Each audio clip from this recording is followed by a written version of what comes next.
Ayan, magandang araw po sa lahat sa ating kapatiran sa buong mundo sa MCGI.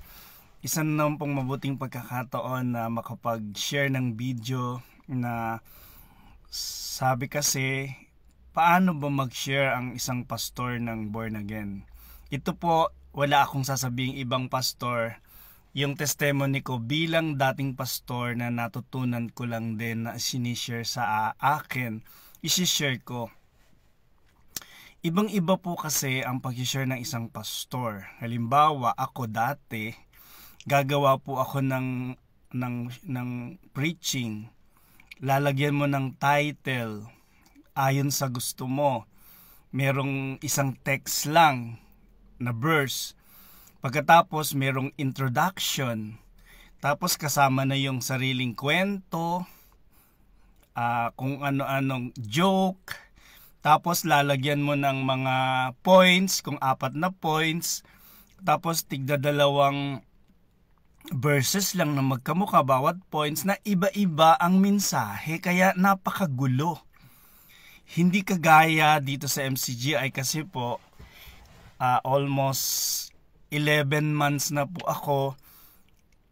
Yung amazing na walang nakakapag-share ng ganoon sa pamamagitan ng ating tagapag-akay na si Kuya Daniel Razon, kung paano po yung mga verses magkakaduktong at parang istorya na hanggang ngayon mula nung ako ay mabautismohan sa pag-attend ko ng mga pagtitipon kagaya ng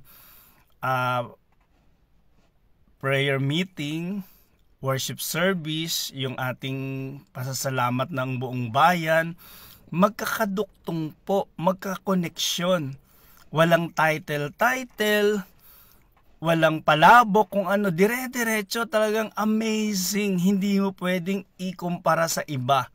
Talaga yung iba is 0% dahil ito kasi ang MCGI ay totoong iglesia.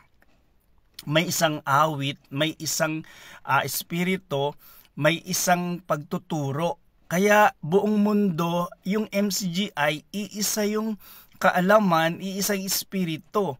Yung ako po dati, iba-ibang pastor, iba-ibang church, kaya gulo-gulo, iba-iba ang katuruan. Kaya po ito is my personal experience na hindi ko nasasabihin kung anong church yung pinanggalingan ko, basta galing po ako ng born again church as a pastor. Yun po ang aking isinishare personally at hindi rin naiiba sa sharing ng iba. Kaya ibang-iba po, hindi po natin pwedeng ikumpara ang MCGI dahil ito po ay puro hiwaga. Walang kwentong kung ano-ano, walang joke na sobrang-sobra. Amazing, hindi po ang uncomparable.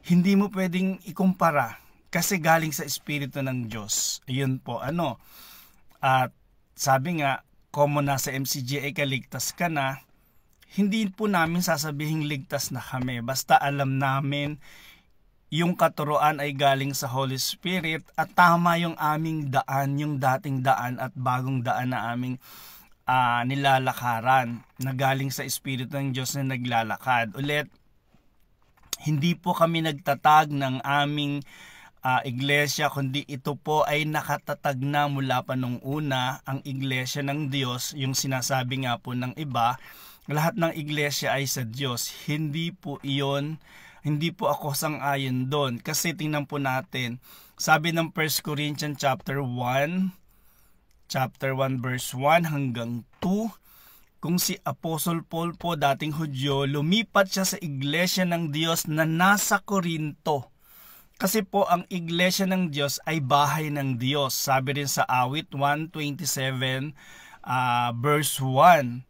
Yun po at ang Diyos ang nagtatag ng iglesia ng Diyos at sabi niya doon po kay Peter, sa batong ito itatayo ko ang iglesia. Ang batong yun ay si Jesus Christ. Hindi niya sinasabing itatayo ko sa batong ito ang fellowship, kung ano-anong pangalan ng church, kundi isa lang po, iglesia ng Diyos.